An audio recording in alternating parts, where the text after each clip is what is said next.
So cool. Well, yeah, I guess like anything like new or interesting that's been, that you've seen from customers you've worked with lately.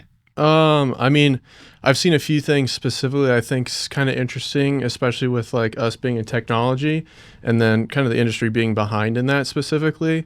There's a lot of people that feel like or seems like they think they're going to be replaced or something with introducing like a freight audit tool or even a TMS or something like that, when in reality it's there to help them. I think of it like it's almost like you're a detective, and like my carrier or freight audit or any other tool that we offer is like your toolkit. It's there to help you and make sure you're doing the right things, and it's an aid in the end. It's not there to replace you. It's not there to make your job go away. It's there to ultimately bring you more performance for your job and save the company money and hopefully get you promoted. Like that's a huge thing, and I feel like a lot of accounts miss out on that as an opportunity for them. I had an account last week, same scenario.